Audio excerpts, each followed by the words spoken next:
Good evening, everyone. If you don't know, you should know. My name is Rameez Khan, and I am a filmmaker and a film critic. And as I said before, I'm getting to see a lot of great films on television. Of course, did not have a television when I was living alone, but now that I'm back home, my family watches quite a bit of telly. So I got to rewatch, of course, Pain and Gain.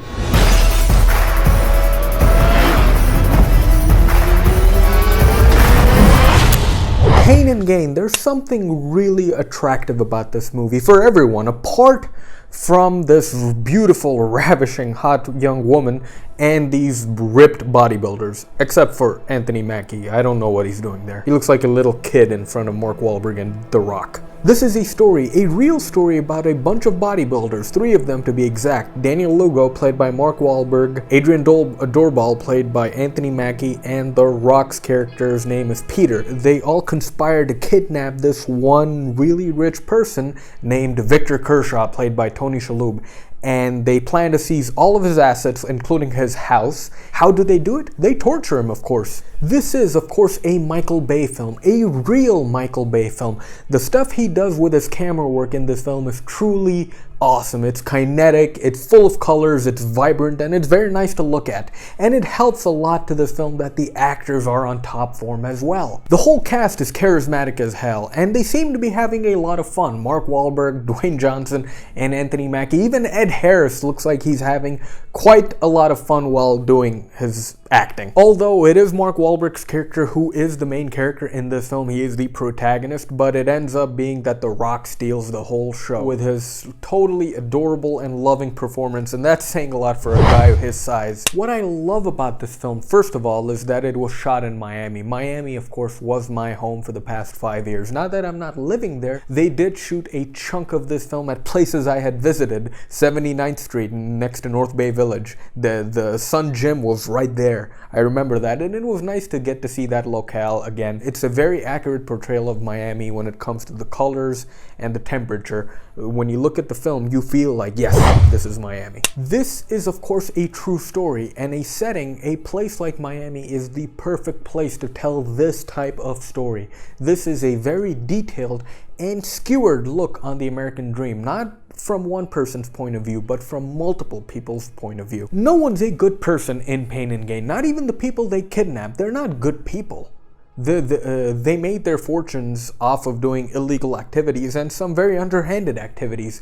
And what that does is it introduces something that is very hard to do and pull off.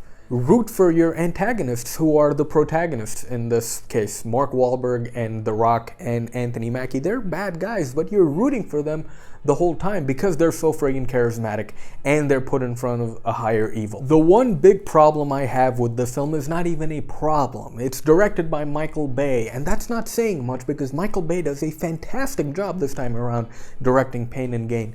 This is the perfect type of story for Michael Bay to direct. All his signature elements like the sunset shots, the ripped men, the hot women, the fast cars, the slow motions, and yes, the explosions are all in full effect here and all used at the right moments and right times. What doesn't fit and doesn't add together is how great the script of this film is. This film does something very unique, which is making each character in the film a main character for a moment of time. And they accomplish that with voiceovers. It's practically seamless. You won't even notice that the film's focus has shifted onto another character. It's a work of beauty. And it creates this great way of telling so many stories and backstories without giving a character a lot of screen time.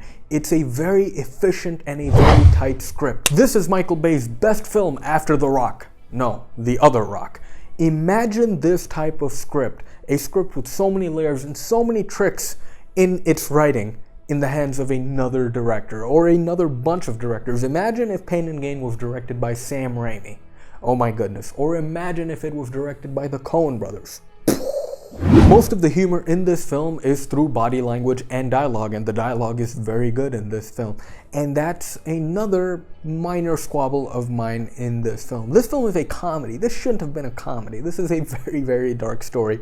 I have seen the 2 documentaries they made about this story. One of them was on TBS, I believe, and the other was, I forget what the other was. But both of them, the character who was kidnapped, the real guy who was kidnapped, said, I'm kind of mad that it's a comedy because there was nothing funny about it, and it's true, there is nothing funny about it except for the stupidity of these characters, Daniel Lugo, Peter, and Adrian Doorball. I mean, you have to be stupid if your last name is fucking Doorball. Give me a fucking break. But again, kudos. You gotta give it up to the writers. The writers took this really unfunny and dark story and made it incredibly funny. Incredible, incredible writing. All in all, a fantastic fucking film. This is Michael Bay's second best film in his career. 4 out of 5 for Pain and Gain. Thank you everyone for watching. Remember to hit that like button and that subscribe button, please. And remember to love yourselves, people. I will see you once again very soon. Thank you.